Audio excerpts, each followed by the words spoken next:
స్వామి వేసినట్టు దేవతి దేవుడికి కుడి వచ్చిన మీకు దేవుని పేరు హృదయపూర్వక వందనాలండి. ఇంతవరకు పాఠాల్లో సహాయం చేసిన దేవుడు, వాక్య పరిచయలు కూడా దేవుడే సహాయం చేసేలాగిన రోమిలు రాసిన పత్రిక 6వ అధ్యాయము 16వ వచనం చదువు. రోమిలు రాసిన పత్రిక 6వ అధ్యాయము 16వ వచనం.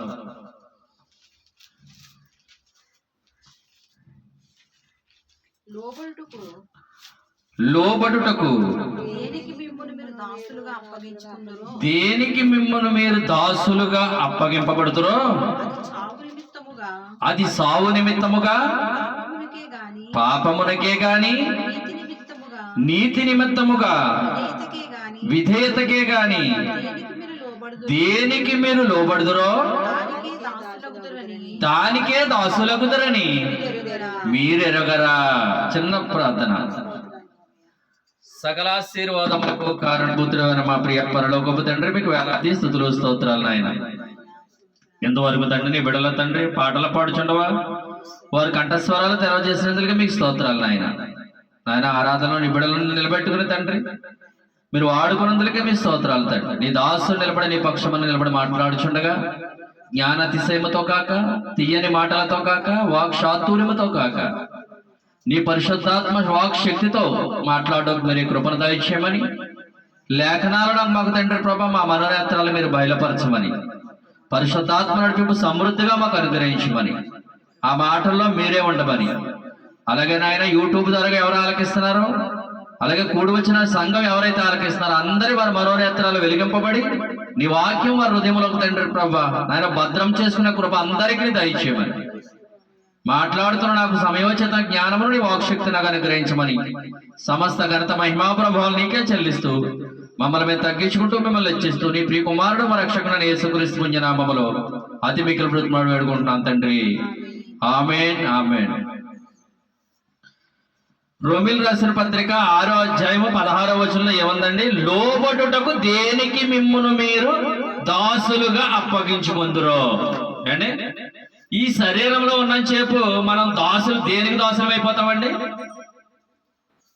ఇప్పుడు ఈ శరీరంలో ఉన్నాం మనం. ఈ శరీరంలో ఉన్నప్పుడు మీరు దేనికి దాసులుగా అప్పగింపబడుదురో దానికే దాసులు అవుతారని మీరు ఎరగరా అంటున్నాడు దేవుడు.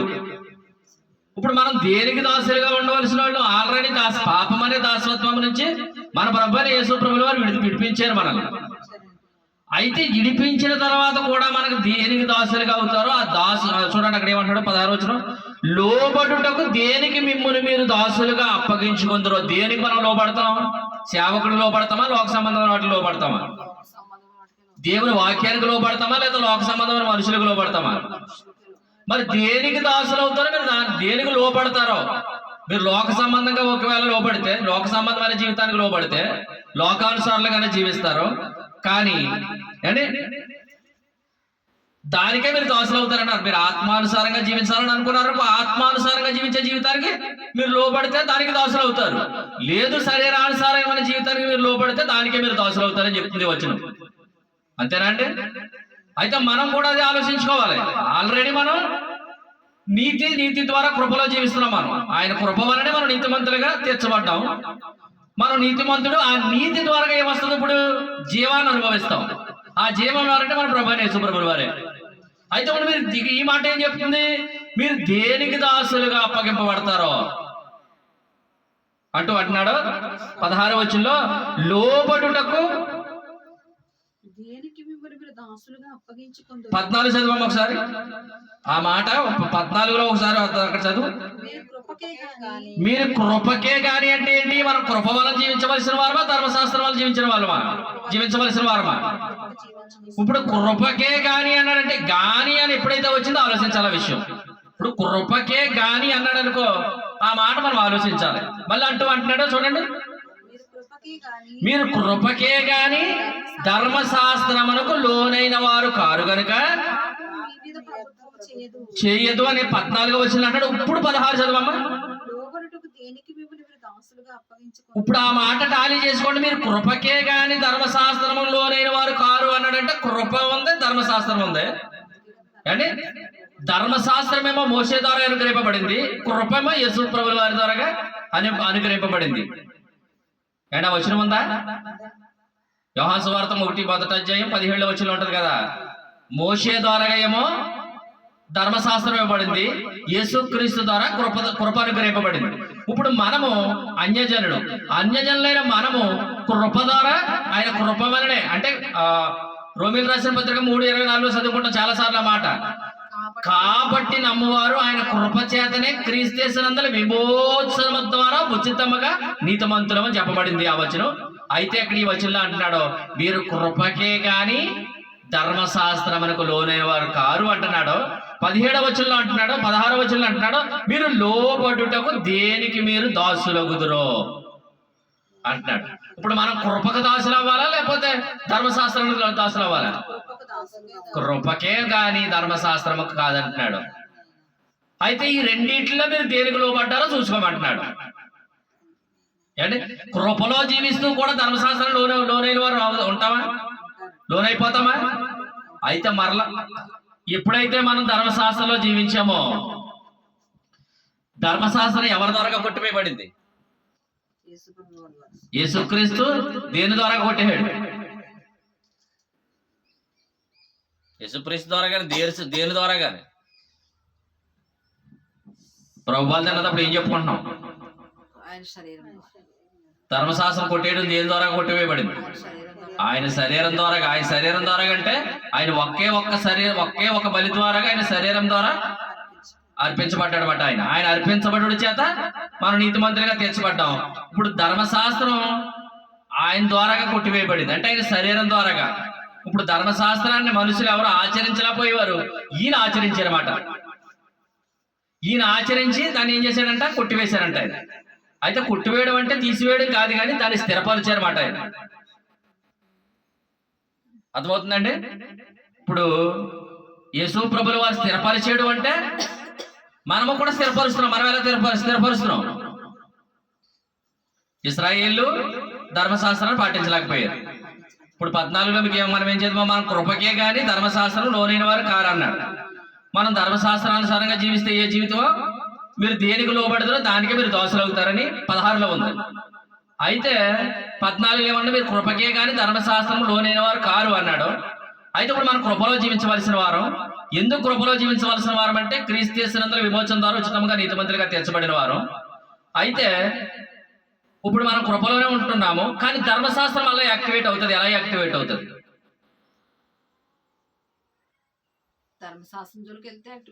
జోలికి వెళ్ళడం అంటే ఏంటి? జోలికి వెళ్ళడం అంటే ఏంటి? నీతిని వెతకడం. ధర్మశాస్త్రం ద్వారా నీతిని వెతకడం ఒకటి. ఈ శరీరం యాక్టివేట్ అయ్యిందంటే నువ్వు ధర్మశాస్త్రం వల్ల యాక్టివేట్ సంబంధమైన జీవితంలో జీవిస్తామాట. అంటే శరీరం యాక్టివేట్ అవడం అంటే ఈ నువ్వు దేనికి లోపల. ఇక్కడ ఈ మాట మనం ఇంకేమో ఆలోచించున్నది ఏంటంటే 16వ వచనంలో రాయబడింది ఏమని రాయబడింది అంటే మీరు దేనికి లోబడుదురో అన్నాడు. అది ఏంటో 14లో రాయబడింది, మీరు కృపకే కానీ ధర్మశాస్త్రం కాదని అంటున్నాడు. అయితే మరి ఇప్పుడు దేనికి లోబడుదురు అంటున్నాడో, మనం ఒకవేళ ధర్మశాస్త్రాన్ని లోబడ్డం అంటే ఒకవేళ మళ్ళీ ఈ శరీరంతో ఆచరించేది ధర్మశాస్త్ర సంబంధమైన క్రియలు అంటే శరీరానుసారంగా మళ్ళా జీవించామనుకో, మనం కృపలో ఉన్నట్ట ధర్మశాస్త్రంలో ఉన్నట్ట ధర్మశాస్త్రంలో ఉన్నట్టు. ఇప్పుడు మరి దేనికి లోబడినట్టు? ధర్మశాస్త్రంలో లోనైనట్టే కదా. ఈ శరీరం యాక్టివేట్ అవుతుంది, అప్పుడప్పుడుని అవుతుంది. మళ్ళీ అసివి వచ్చిందనుకో అవుతుంది, మళ్ళీ దోసన మాటలు వచ్చినాయి అనుకో అవుతుంది. అంటే మళ్ళీ మెయిన్ ఏంటి? ప్రేమ లేకపోవడం వల్ల, ప్రేమలో ఫలించకపోవడం వల్ల ఇవన్నీ వస్తాయి. ఇవన్నీ వస్తే మళ్ళీ నువ్వు దేని దాసులు అవుతున్నావు? ధర్మశాస్త్రాన్ని దాసులు అవుతున్నావు అన్నమాట అండి. మనం చూడండి, ఇప్పుడు మీకు అర్థమవుతుంది. చూడండి 14లో అంటున్నాడు, మీరు కృపకే గాని ధర్మశాస్త్రమునకు లోనైన వారు కారు గనుక పాపం మీ మీద ప్రభుత్వం చెయ్యదు. ఎందుకు? అది ధర్మశాస్త్రం దేంతో ఆచరించాలని చెప్పాను? ఈ శరీరంతో ఆచరించవలసిన అన్ని దానికి సంబంధించిన క్రియలన్నీ కూడా, ఆజ్ఞలన్నీ కూడా ఈ శరీరంతో ఆచరించాలి. ఈ శరీరంతో ఆచరించే క్రియలు మనం దాటికి లోబడ్డామంటే మన జీవితం కూడా ధర్మశాస్త్రానుసారంగా కనబడుతుంది. మీరు కృపలోకి రాలేరంటుంది. అయితే కృపలో జీవిస్తే ఇక్కడ ఏమంటుంది? పాపానికి మీరు కృపకే కానీ ధర్మశాస్త్రం లోనైన వారు కారు కనుక పాపం మీ మీద ప్రభుత్వం చేస్తుందన్నాడా చేయదన్నాడా? ఎప్పుడు పాపం మీ మీద ప్రభుత్వం చెయ్యదు అన్నాడంటే ఎప్పుడు? కృపకు దాసులుగా ఉన్నది. అదే ఒకవేళ శరీరానికి దాసులుగా ఉండి మీరు శరీరానుసారులుగా జీవిస్తూ ధర్మశాస్త్రానికి దాసులు అయిపోయినప్పుడు మీ పాపానికి మీ జయ జీవితం వస్తుందా? దాసులుగా ఉంటారు. అది మీరు కృపలో జీవించాలి అంటున్నాడు. ఇప్పుడు 16లో అంటున్నాడు చూడండి, 15 కూడా చూడండి. అట్లైన ఎడల కృపకే గాని ధర్మశాస్త్రముకు లోనగువారము కామని పాపము చేయుదమా? అది అన్నటికి కూడదు. ఇప్పుడు అన్నాడు మాట. అయ్యో, కృపగల దేవుడు, ప్రేమామయుడు, జాలిగల దేవుడు, ఆయన ఏమీ చెయ్యనివాడు, మనిషిని శిక్షించినవాడు అని మరలా పాపంలో జీవిస్తున్నాం అనుకో, మరలా ధర్మశాస్త్రంలోనే జీవిస్తున్నాం అనుకో, నీ ఇష్టానుసారంగా జీవిస్తున్నాం అనుకో, అయ్యో నా పిల్లలారా మీరు కృపలో జీవిస్తున్నామని పాపమందు నిలిచి ఉందిరా, అట్లన రాదు అన్నాడన్నమాట. అయ్యో దానికి మీరు లోబడి జీవిస్తారా అంటే ఏంటి? దేవుడు ఏమి చేయట్లేదనే కదా, దేవుడు పాపం చేసిన వాడిని శిక్షించలేదనే కదా. మీరు మళ్ళా కృపలో మీరు మళ్ళా ఆయన కృపగల దేవుడని, ప్రేమామయుడని, జాలిగల దేవుడని మీరు దానికి విరుద్ధంగా కృపకు విరుద్ధంగా జీవిస్తారా మీరు? అట్లన రాదు అంటున్నాడు మాట పౌలు గారు. అట్లన రాదు అంటున్నాడు మాట పౌలు గారు. ఇప్పుడు అంటున్నాడు, అట్లైన ఎడల కృపకే గాని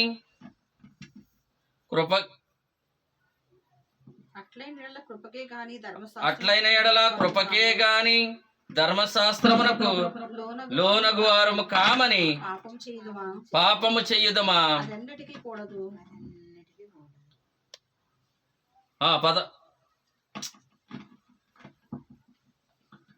అట్లైన ఎడల కృపకే గాని ధర్మశాస్త్రమునకు లోనగు వారము కామని పాపము చెయ్యుదమా? అది అన్నటికి కూడదు. లోబడుటకు దేనికి మిమ్మును మీరు దాసులుగా అప్పగించదు ముందురో, అది సావు నిమిత్తముగా పాపముకే గాని నీతి నిమిత్తముగా విధేయతకే గాని దేనికి మీరు లోబడుదురో దానికే దాసులగుదురని మీరు ఎరగరా? దేనికి మీరు దాసులగుదురో అది మీకు తెలిసిపోతుంది కదా అంటాడు ఇక్కడ. అండి తెలుస్తుందా లేదా? మనకి ఖచ్చితంగా తెలిసిపోతుంది. మనం దేనికి దాసులుగా జీవిస్తున్నామో మనకు తెలిసిపోతుంది కదా, తెలుస్తుందా లేదా? అందుకే ఈ వాక్యము ఎక్కువ మిమ్మల్ని ప్రశ్నలతో కూడిందిగా కనబడుతుంది. ఈ వాక్యం చెప్పబడుతున్న ప్రతి మాట కూడా ప్రశ్నలు అడుగుతూ ఉంటాం. అందుకే మేము ఎక్కడ నిలబడి మాట్లాడినా ప్రశ్నలు అడిగి చెప్తూ ఉంటాం వాక్యం. చూడండి, యోహాను సువార్త మొదటి అధ్యాయము 12వ వచనం చదవమ్మా.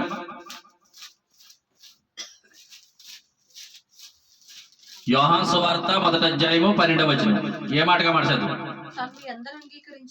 తన్ను ఎందరు అంగీకరించరో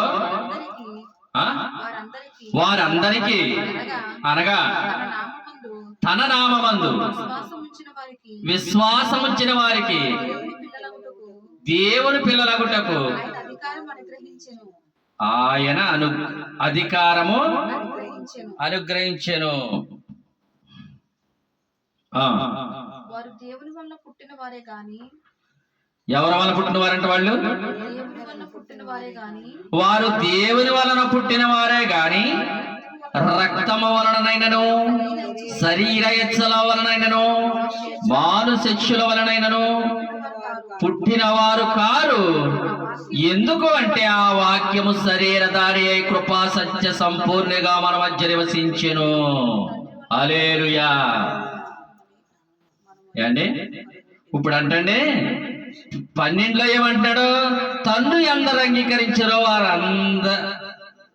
తన్ను ఎందరు అంగీకరించారో వారందరికీ అనగా తన నామమందు విశ్వాసం ఉంచిన వానికి దేవుని పిల్లలు ఒకటి ఆయన అధికారము అనుగ్రహించెను. ఆయన నామాన్ని అనుగ్రహించి వారందరికీ ఆయన పిల్లలు వేరే లేదా? ఆ మాటకు అర్థం ఏంటి? ఒక మనిషి ఎప్పుడు రక్షింపబడుతున్నాడు? ఇప్పుడు ఆయన అంగీకరించారు, ఆయన అందరు విశ్వాసం ఉంచారో ఆయన నామందు పిల్లలు అవుతున్నారని చెప్తున్నాడు కదా. అంగీకరించడం అంటే ఏంటి? ఒక మనిషి ఎప్పుడు రక్షింపబడుతున్నాడు? ఏమని ఒప్పుకోవాలి? ప్రభువా నీవు నా కొరకు చనిపోయావు, నా కొరకు పాతి పెట్టబడ్డావు, నా కొరకు తెరిచి లేచావు, నా కొరకు ఆ రక్తం పట్టుకుని పరలోకం వెళ్ళావు, తండ్రి పక్షాన, తండ్రి కుడిపార్శ్వమున కూర్చుని ఆ రక్తమును పక్షాన ఇప్పుడు మా అందరి పక్షాన విజ్ఞాపన చేస్తున్నావు. ప్రభువా నీ పరిశుద్ధాత్మను నువ్వు పరలోకంలో వెళ్ళి నీ ఆత్మ నా హృదయంలోనికి పంపించావు అని మాట్లాడుకుంటున్నావా లేదా మనం? ఇప్పుడు చనిపోవడం అంటే ఏంటి? ఇప్పుడు యేసు ప్రభుల వారు చనిపోయారు, యేసు ప్రభుల వారు పాతి పెట్టబడ్డారు, యేసు ప్రభుల వారు తిరిగి లేచాడు. ఇప్పుడు మన పట్ల ఏం జరిగింది? ఆయన చనిపోవడం ద్వారా, ఆయన పాతి పెట్టడం ద్వారా, ఆయన తిరిగి లేచడం ద్వారా మన పట్ల ఏం జరిగింది? ఆ పాపంలో చనిపోవడం అంటే ఏంటి? అర్థం చెప్పాలి దాన్ని. పాపంలో చనిపోయాం అంటే ఏంటి?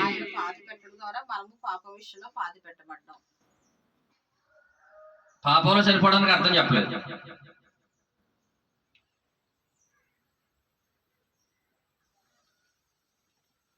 ఆయన చనిపోయాడు, మనం పాపం విషయమే చనిపోయాం. ఇప్పుడు ఫస్ట్ మాట ఏం చెప్పాను 16 వచనంలో మీకు ముందు? రోమిల్ రాసిన పత్రిక 6:16 ఏం చెప్పాను? మీరు దేనికి లోబడుదురో దానికే దాసులు అవుతారని చెప్పారు. ఇక్కడ ఏం చెప్తున్నాడు?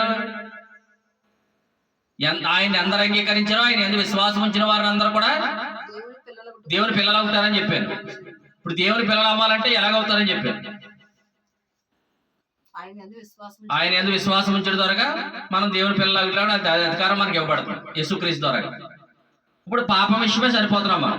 అంటే సిలువ వేయబడి నీకు అన్ని కూడా మన నుంచి వచ్చే జీవితం కూడా, ఈ శరీర సంబంధమైన జీవితం, ధర్మశాస్త్ర సంబంధమైన ప్రభుత్వంలో ఉన్న జీవితం సిలువ వేయబడి అంటే చనిపోయాం. సిలువ వేయబడడం అంటే ఏంటి? చనిపోయాం. ఆయన సిలువ మీదగా చనిపోయారు, ఆయన సిలువ మీద చనిపోయారు కాబట్టి మనం చనిపోయాం. మనం ఏ విషయంలో చనిపోయాం? పాపం విషయమే చనిపోయాం. ఇప్పుడు పాతి పెట్టడం అంటే ఎక్కడ పాతి పెడుతున్నాం?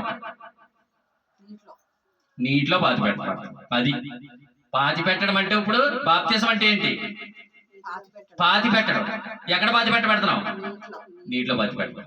అది ఇప్పుడు ఆయన తిరిగి లేచిన ద్వారా ఏమొచ్చింది మనకి? పాతి పెట్టిన తర్వాత నీతి అనుగ్రహింపబడింది మాట.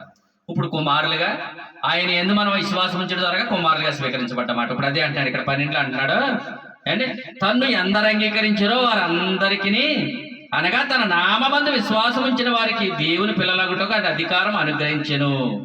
అంటే దేవుని పిల్లలు అయిపోయామో లేదా? మన అందరం ఆయన నామమందు విశ్వాసం ఉంచాం, ఆయన పిల్లలుగా చేసుకున్నాడు ఆయన. ఇప్పుడు కృపకే కానీ ధర్మశాస్త్రంలోనైన వారికి కాదు మనం. అంటే మనం దేనికి దాసులు అవ్వాలి? ధర్మశాస్త్రానికి దాసులం కాదు. ఇప్పుడు ధర్మశాస్త్ర ప్రభుత్వం నుంచి విడిపించబడ్డాం. ఇప్పుడు కృపకే దాసులు మనం.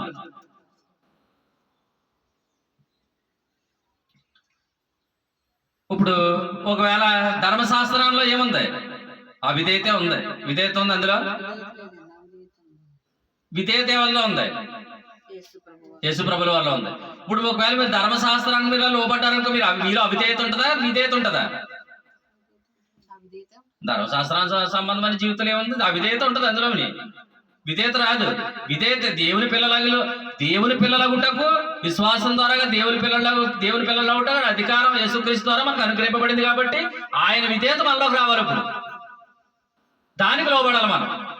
ప్రభువా నీవు నా నీతి అయి ఉన్నావు, ప్రభువా నువ్వు నా పరిశుద్ధత అయి ఉన్నావు, ప్రభువా నువ్వు నా వెలుగై ఉన్నావు, నీ వెలుగు నా హృదయంలో ప్రకాశిస్తుంది, నాలో చీకటి ఎంత మాత్రం లేకుండా చెయ్యి ప్రభువా అని చెప్పి మనం ప్రతిరోజు ఆయన నీతిని జ్ఞాపకం చేసుకోవాలి. ప్రతిరోజు పొద్దున్న లేచిన కాడి నుంచి లోక సంబంధమైన టీవీలో సీరియల్లో అండ్ ఫోన్లో చూడుకునే మాటలు అవి కదండి.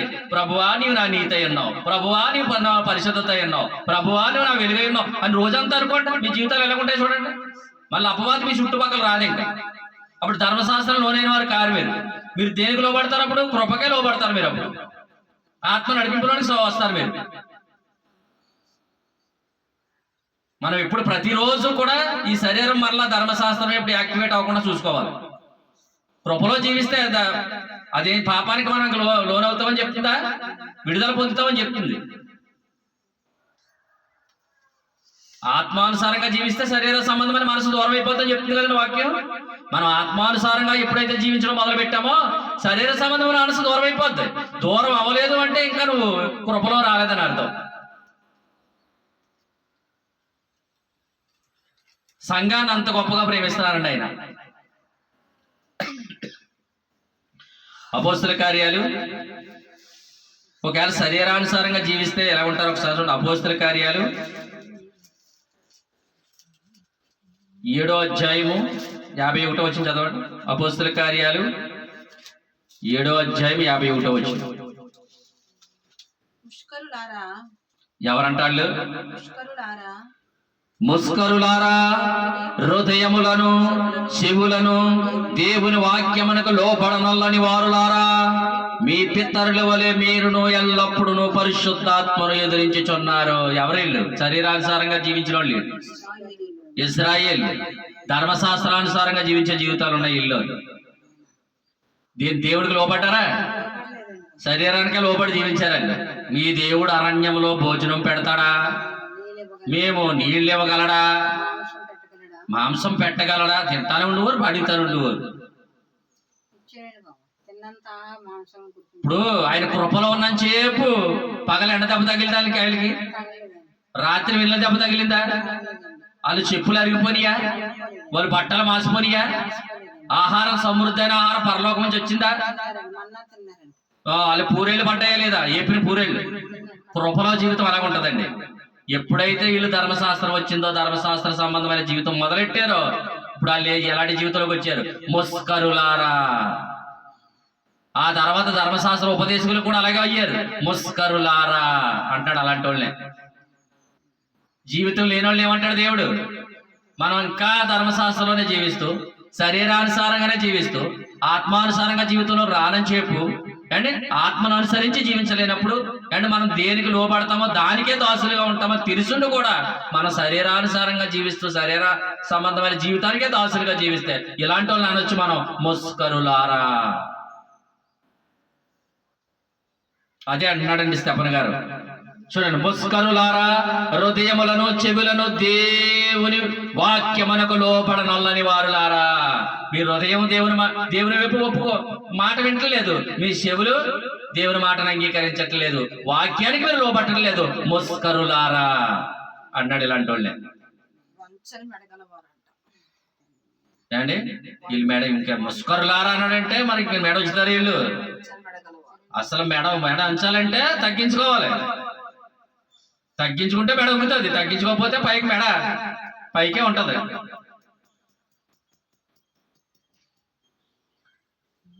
అంటున్నాడా?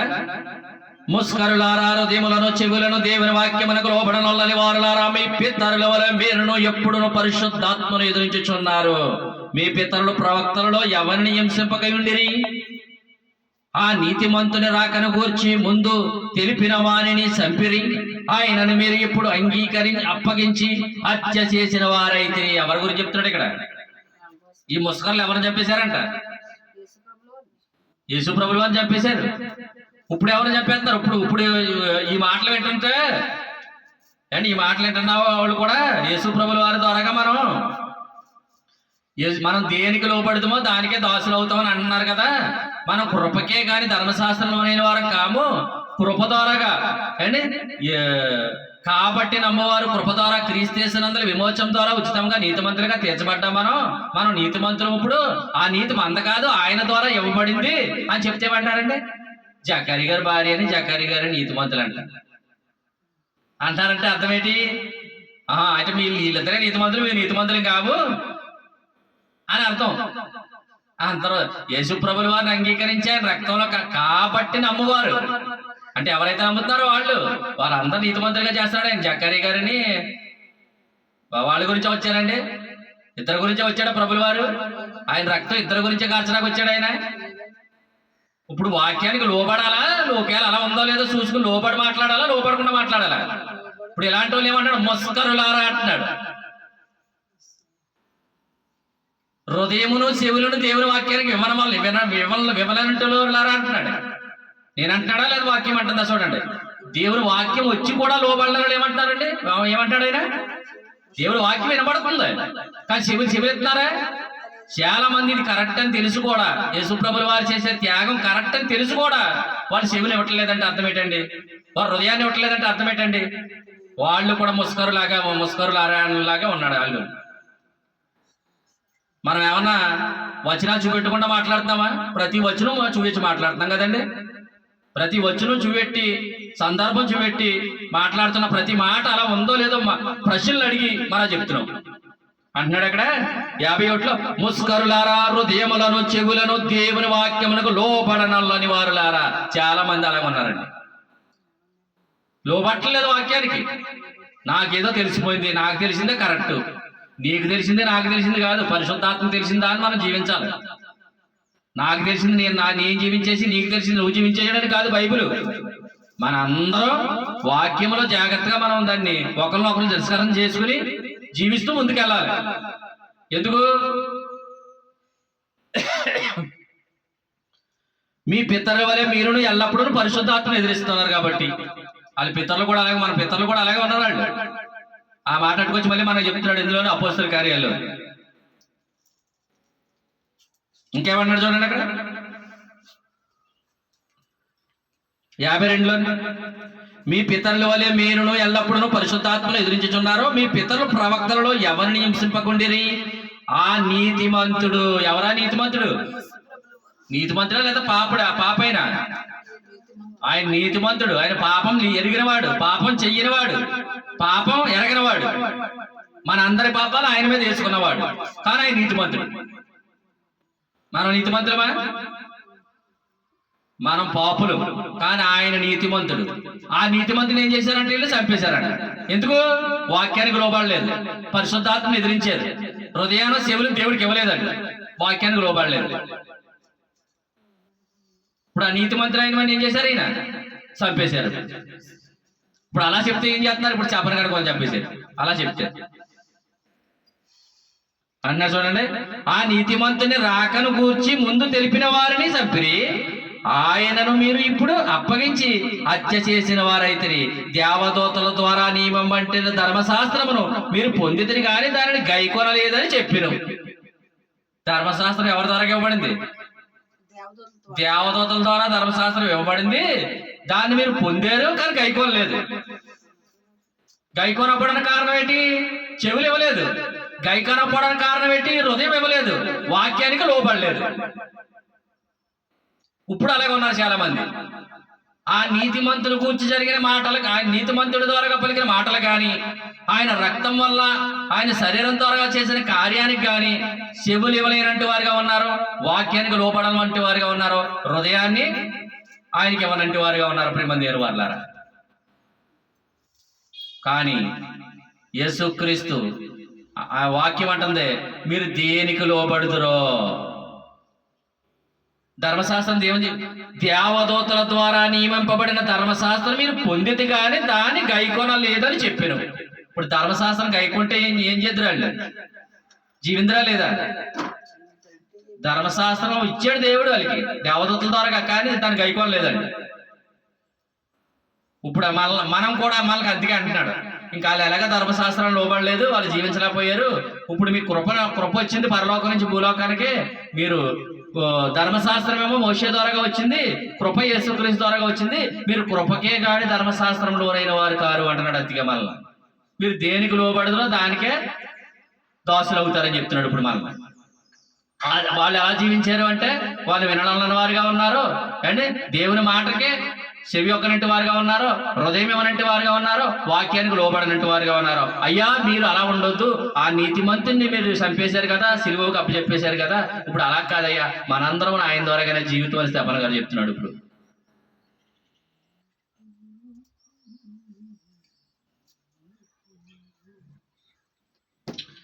ఆయన ఏం చేశారో చూడండి 54, వారి మాటలు విని కోపముతో మండిపడి అతనిని వారి మాటలు విని కోపముతో మండిపడి అతన్ని చూచి పండ్లు కొరికిరి. అయితే అతను పరిశుద్ధాత్మతో నిండిన వాడే ఆకాశం వైపు తేరి చూచి దేవుని మహిమను, యేసు దేవుని కుడి పార్శ్వమందు నిలిచిండుట చూచి ఆకాశము తెరవబడిటయు అంటే మనుష్య కుమారుడు దేవుని కుడి పార్శ్వమందు నిలిచి ఉండుటను చూచుచున్నానని చెప్పెను. అప్పుడు వారు పెద్ద కేకలు వేసి చెవులు మూసుకొని ఏకముగా అతని మీద పడి పట్టణపు వెలుకలు అతనిని వెళ్ళగొట్టి రాళ్లు రువ్వి చంపిరి. సాక్షులు సౌలు అని ఒక యవ్వనుని పాదముల యొద్ద తన వస్త్రములు పెట్టిరి. చూడండి, ఈ మంచి మాటలు చెప్పిన ఏం చేశారు? ఆనాడు యేసుప్రభుల వారిని చంపేశారు. యేసుప్రభుల వారిని గురించి చెప్పిన వాళ్ళని చంపేశారు. ఎవరైళ్ళు? ముస్కరులు. ఎవరైళ్ళు? వాక్యాన్ని విననంటి వారి చెవులు దేవుని వైపు తిప్పుకోనంటి వారి హృదయము దేవునికి ఇవ్వనంటి వారు వాక్యానికి లోబడనంటి వారు ఏం చేశారంట? స్టెఫన్ గారిని చంపేసి సౌలు గారు కప్పు చెప్పేశారంట. ఇప్పుడు మళ్ళా మీకు అర్థమవుతుంది మీరు దేనికి లోబడుదురో. అంటే మీరు కృపకే కాని ధర్మశాస్త్రమునకు లోనైన వారు కారు అంటున్నాడు. మీరు దేనికి లోబడతారో దానికే దాసులు అవుతారు అంటాడు. ప్రేమ దేని వల్ల మీ జీవితం ప్రతిరోజు కాపాడుకోవాలి. కాపాడుకోవడం అంటే ఇప్పుడు మన జీవితాలు అల్పం. కోడిగుడ్డుని ఎలా పడితే అలా పెట్టేస్తామండి. కోడిగుడ్డుని గాజుతో సంబంధించిన ఎలా పడితే అలా పడేసి ఎలా పడితే అలా పెట్టేస్తామా? జాగ్రత్తగా భద్రపరుస్తాం. మన జీవితం కూడా ఒక కోడిగుడ్లా కాపాడుకుని ప్రభువా ఇదిగో నా నీతై ఉన్నావు. మీ చెవులు ఆయనకి ఇవ్వండి. ప్రభువా నీ పరిశుద్ధాత్మ నాలో పంపించావు, నీ హృదయం ఆయనకి ఇవ్వండి. ప్రభువా నన్ను జీవింపజేస్తున్నావు నీ వాక్యం చేత అని ఆయన్ని ప్రతిరోజు మీ నోరు పలుకుతూ ఉండాలి. మీ నోరు పొద్దున్న లేచిన కానించి సాయంత్రం పడుకుని దాకా ప్రభువా నీవు నా నీతై ఉన్నావు, ప్రభువా నీవు నా పరిశుద్ధత ఉన్నావు. ప్రతిరోజు పలకండి, ఆ మాట్లాడండి. ఇంకా అయ్యో బాధ పోలేదు అంటే ఎందుకు పోవట్లేదు? ప్రభువా నీ నా నీతై ఉన్నావు, నువ్వు పొందిన గాయముల చేత నాకు స్వస్థత అని ప్రతిరోజు చెప్పుకుంటూ ఉండాలి.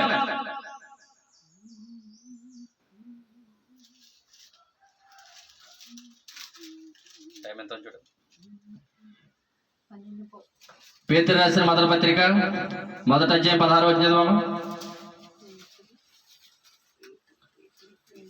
వాళ్ళు ఏం చేశారంట? ముస్కరులారా పరిశుద్ధాత్మను ఎదిరించారంటాడా లేదా? మొదటి పత్రిక 1వ అధ్యాయం 16వ వచనం. పేతురు రాసిన మొదటి పత్రిక 1వ అధ్యాయం 16వ వచనం. నేను పరిశుద్ధుడినై ఉన్నాను గనుక మీరును పరిశుద్ధులై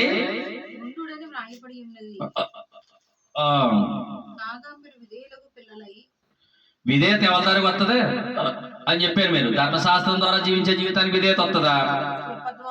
కృప ద్వారా జీవించే జీవితానికి విధేయత వస్తుందా?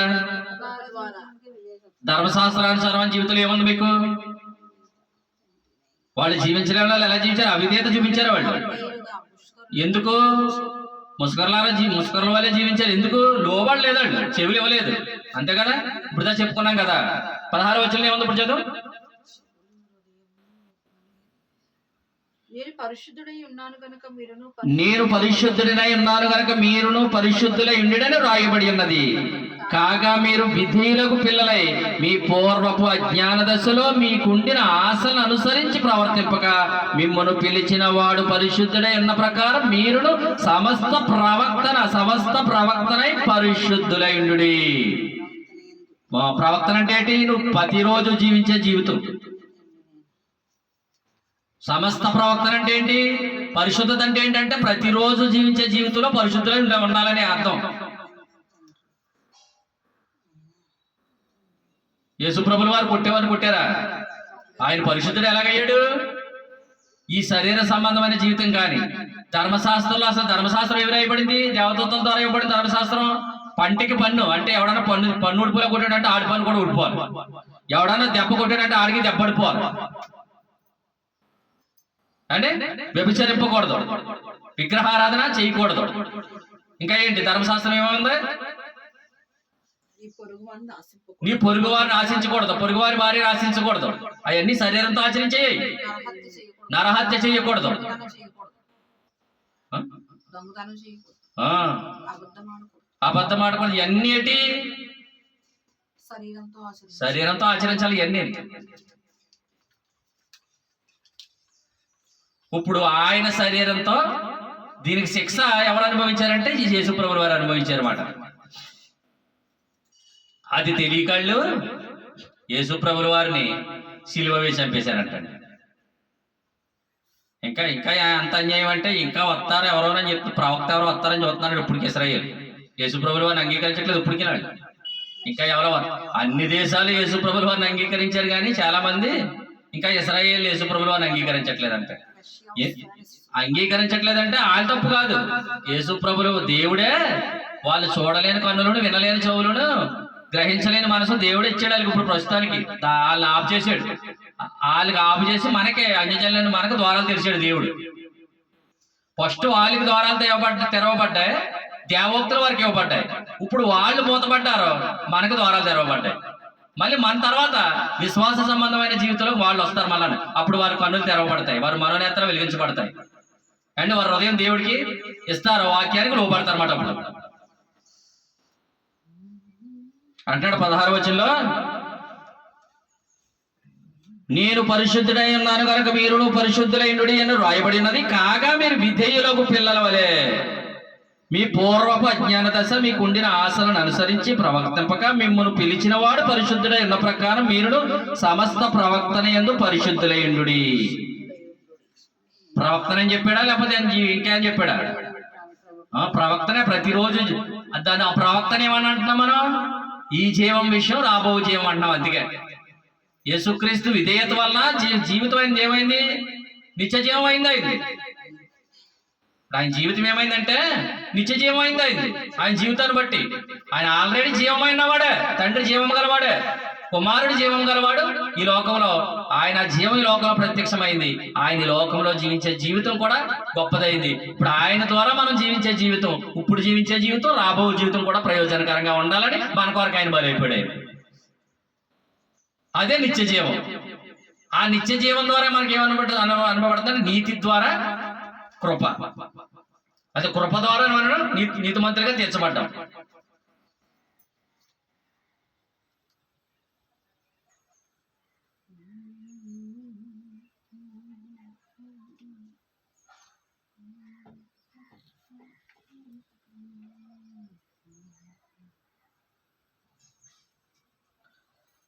ఎందుకు ఆయన పరిశుద్ధుడై ఉన్నాడు అంటేనంటే, ఇప్పుడు చూడండి 19లో,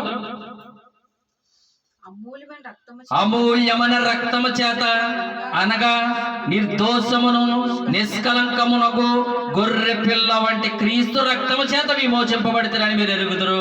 ఇప్పుడు మనంతట మనంగా జీవించాలా పరిశుద్ధులు, కానీ ఆయన రక్తం వల్ల మనం జీవించగలుగుతామా? ఆయనకు ఒక రక్తం ఎలాంటిది? అమూల్యమైనది,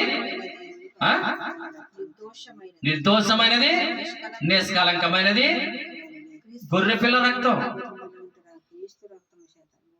గొర్రెపిల్ల రక్తం ఏమైనా దోషం ఉంటుందా? గొర్రెపిల్ల దొంగతనం చేస్తుందా? గొర్రెపిల్ల కాపరికి విరుద్ధంగా జీవిస్తుందా? గొర్రెపిల్ల ఎందుకు చూపెడుతున్నాడు? గొర్రెపిల్ల మనకి ఎదురుకుండా కనపడి ఎలా జీవిస్తుందా జీవితం చూపెడుతూ అంటున్నాడు. యేసుప్రభుల వారి రక్తం ఒక గొర్రె పిల్ల వలె బలైపోయాడు మన కొరకుని.